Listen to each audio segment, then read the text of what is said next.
माननीय सदस्यगण, अंतरिक्ष के क्षेत्र में हमारी महत्वपूर्ण उपलब्धियों के लिए पूरे देश को बधाई देते हुए मुझे बेहद खुशी हो रही है।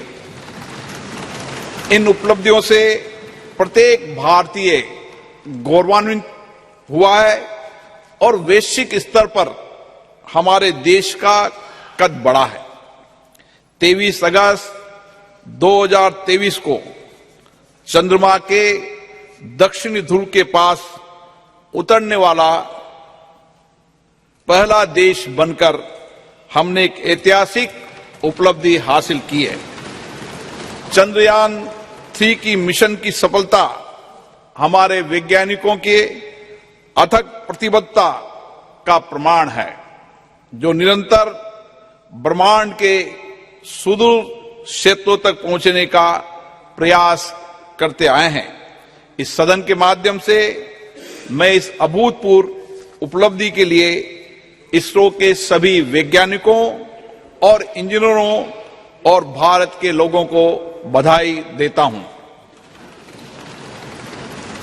भारत विश्व कल्याण के लिए अपनी सफलताओं और उपलब्धियों को दूसरों के साथ साझा करने में विश्वास रखता है। इसलिए हमने चंद्रयान 3 की सफलता को विश्व के वैज्ञानिक समुदाय और पूरी मानवता को समर्पित किया है। हमारे प्रज्ञान रोवर ने हमें चंद्रमा पर sulphur, oxygen, aluminium, calcium, iron जैसे तत्वों की मौजूदगी सहित अन्य अमूल्य जानकारी भेजी है, जिससे अंतरिक्ष के बारे में मानव ज्ञान में वृद्धि होगी और भावी अभूतपूर्व खोजों का मार्ग प्रशस्त होगा। 23 अगस्त को राष्ट्रीय अंतरिक्ष दिवस के रूप में मनाना उचित होगा। एक ऐसा दिन होगा जो हमारी भावी पीढ़ियों को जीवन में उच्च महत्वाकांक्षाएं रखने और उन्हें साकार करने के लिए कड़ी मेहनत के लिए प्रेरित करता रहेगा। मैं चंद्रमा पर चंद्रयान 2 के पद चिन्हों को तिरंगा पॉइंट और चंद्रयान 3 के लैंडिंग स्थल को शिव शक्ति पॉइंट का नाम दिए जाने का भी स्वागत करता हूं। ये नाम हमारी सदियों पुरानी विरासत के सम्मान के साथ हमारी वैज्ञानिक महत्वाकांक्षाओं और प्रयासों के प्रतीक हैं।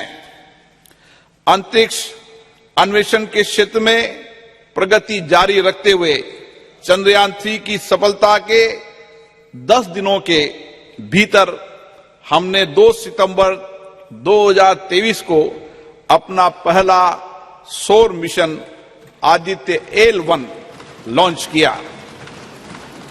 ये सूर्य का अध्ययन करने वाला हमारा पहला वैज्ञानिक मिशन है, जिससे सूर्य के भीतर होने वाली भौतिक प्रक्रियाओं और पृथ्वी पर उनके प्रभाव के बारे में जानकारी में वृद्धि होगी।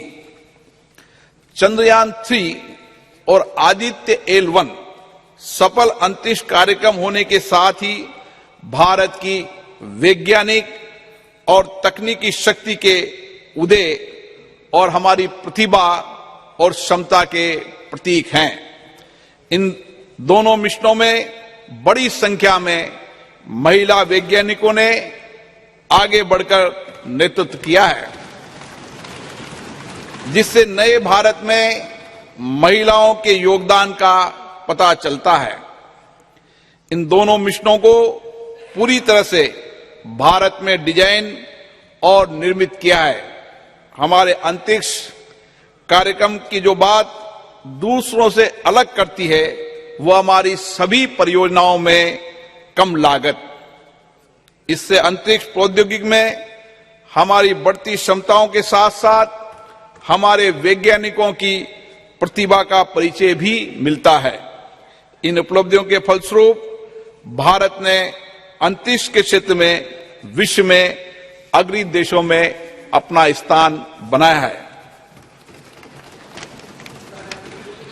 ये सभी उपलब्धियां प्रधानमंत्री माननीय नरेंद्र मोदी जी के नेतृत्व में भारत सरकार के अथक प्रयासों से संभव हुई है।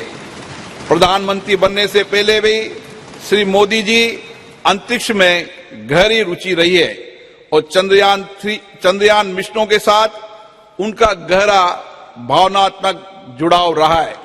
2008 में जब चंद्रयान 1 का सफल प्रक्षेपण हुआ था, वह इसरो गए और व्यक्तिगत रूप से वैज्ञानिकों को बधाई दी।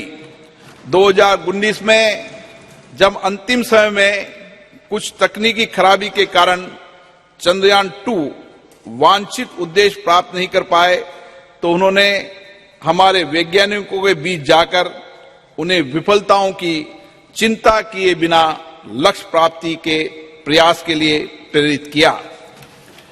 कोविड-19 के समय जब पूरी दुनिया संकट में जूझ रही थी, ऐसे में माननीय प्रधानमंत्री से नरेंद्र मोदी जी इस विपदा का उपयोग अवसर के रूप में किया करते हुए अंतरिक्ष क्षेत्र सहित देश की अर्थव्यवस्था के विभिन्न क्षेत्रों में महत्वपूर्ण सुधार लाने के लिए प्रयासरत रहे। उनके इन्हीं प्रयासों के फलस्वरूप हम विश्व अंतरिक्ष शक्ति बनने की दिशा में आगे बढ़ रहे हैं। पिछले कुछ सालों में अंतरिक्ष स्टार्टअपों की संख्या में रिकॉर्ड वृद्धि हुई है। पिछले साल निजी क्षेत्र में निर्मित पहले रॉकेट विक्रम एस का प्रक्षेपण हुआ है। युवा स्कूली छात्रों ने 2 उपग्रह आजादी सेट और आजादी सेट 2 लॉन्च किए। अंतरिक्ष प्रौद्योगिकी क्षेत्र में हमें महत्वपूर्ण सफलता मिली है, जैसे प्रक्षेपण वाहनों का परीक्षण एक बार में 104 उपग्रह लॉन्च करके हमने विश्व रिकॉर्ड बनाया है। इन उपलब्धियों के फलस्वरूप भारत में दुनिया का नजरिया बदला है। हमारे देश को लेकर विश्व समुदाय के दृष्टिकोण में बदलाव आया है। माननीय प्रधानमंत्री नरेंद्र मोदी जी के दूरदर्शी नेतृत्व और विज्ञान और नवाचार को बढ़ावा देने के कारण ही संभव हो पाया है। हमारा सफल अंतरिक्ष कार्यक्रम उनके जय विज्ञान जय अनुसंधान के आह्वान का सबसे बड़ा प्रमाण है। ये विज्ञान और नवाचार का सबसे अच्छा उदाहरण है, जिसमें स्टार्टअप एमएसएमई को बढ़ावा मिला है, रोजगार अवसरों का सृजन हुआ है, हमारे विकास को भी गति मिली है। कृषि, मत्स्य पालन, संचार, नेविगेशन, राष्ट्रीय सुरक्षा सहित हमारी अर्थव्यवस्था के सभी क्षेत्रों में योगदान के माध्यम से हमारा अंतरिक्ष कार्यक्रम देश के लोगों के जीवन में गुणात्मक परिवर्तन ला रहा है। हमें विश्वास है इन उपलब्धियों में हमारी आने वाली पीढ़ियों को बड़े सपने देखने और अपने सपनों को साकार करने के लिए कड़ी मेहनत की प्रेरणा मिलेगी। सभी देशवासियों को 2047 तक एक विकसित भारत बनाने के लिए मिलकर कार्य करना होगा और अपने आप को पुनः समर्पित करना होगा। मुझे विश्वास है ये प्रतिष्ठित सदन इस ऐतिहासिक उपलब्धियों में प्रधानमंत्री मोदी जी के नेतृत्व की सराहना करने, भारत के लोगों विशेष रूप से युवाओं का उत्साहवर्धन करने तथा महिलाओं के योगदान के साथ सभी संगठनों और व्यक्तियों के योगदान की सराहना करने में मेरा साथ देगा। सभा पटल पर रखे जाने वाले पत्र आइटम नंबर 1 श्री अश्विनी कुमार चौबे।